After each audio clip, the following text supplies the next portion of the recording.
초롱부 친구들 반갑습니다. 여러분의 성경 선생님 조현성 목사입니다.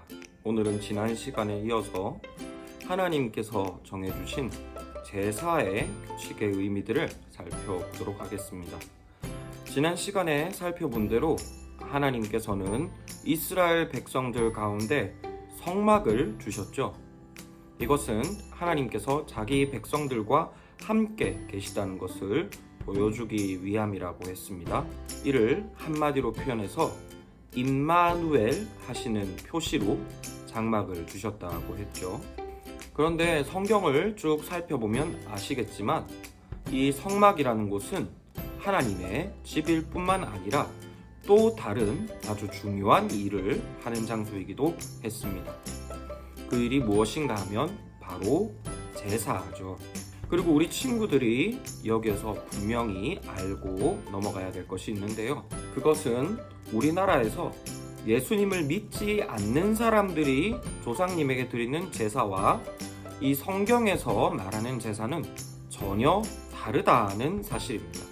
한 번씩 예수님을 믿지 않는 친구들의 집에서 조상님에게 제사를 드리는 경우가 있죠.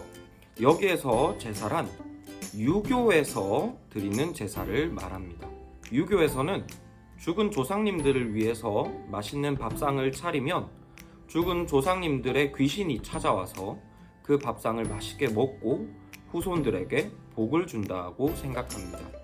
그리고 또 이렇게 죽은 조상님들의 밥상을 잘 차려드리는 것이 효도하는 일이라고 생각하는데요. 유교에서는 이렇게 죽은 조상님에게 밥을 차려드리는 행동을 제사라고 말하죠. 하지만 우리 성경은 죽은 사람이 귀신이 되어 다시 찾아오는 일은 없다고 말합니다. 성경이 말하는 제사는 이런 유교의 제사와 이름만 같을 뿐 사실은 전혀 다른 것입니다. 성경에서 말하는 제사는 하나님께서 배 고프시기 때문에 하나님께 밥을 차려드리는 그런 제사가 아니라는 것이죠. 그렇다면 성경이 말하는 제사는 어떤 의미일까요? 성경에서 말하는 제사란 우리의 죄의 문제를 해결하는 예식을 말합니다. 하나님은 거룩한 분이시죠. 죄가 없으신 분이라는 의미예요. 그래서 거룩하신 하나님과 함께하고자 하는 사람은 죄가 없어야 됩니다.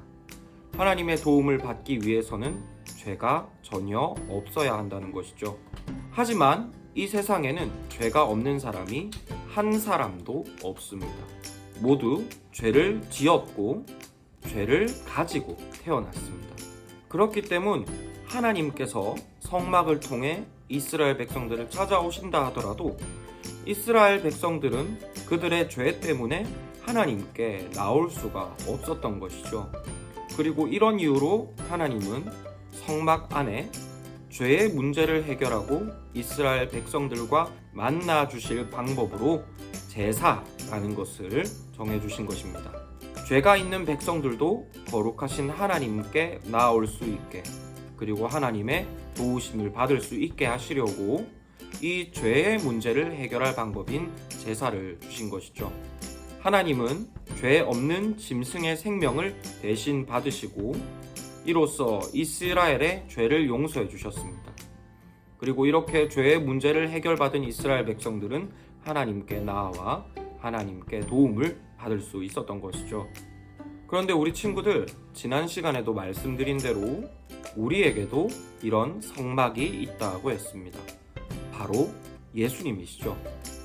그래서 성막이신 우리 예수님도 이 이스라엘 백성들에게 주셨던 성막과 마찬가지로 우리의 죄의 문제를 해결해 주세요. 그리고 예수님은 이 다른 짐승의 생명을 통해서 우리의 죄의 문제를 해결해 주신 것이 아니라 예수님 자기 자신의 생명으로 우리의 죄의 문제를 해결해 주셨죠. 그래서 이 예수님의 죄의 문제를 해결해 주심 덕분에 우리는 하나님께 나아가 하나님께 기도하고 하나님의 도우심을 받을 수 있게 된 겁니다.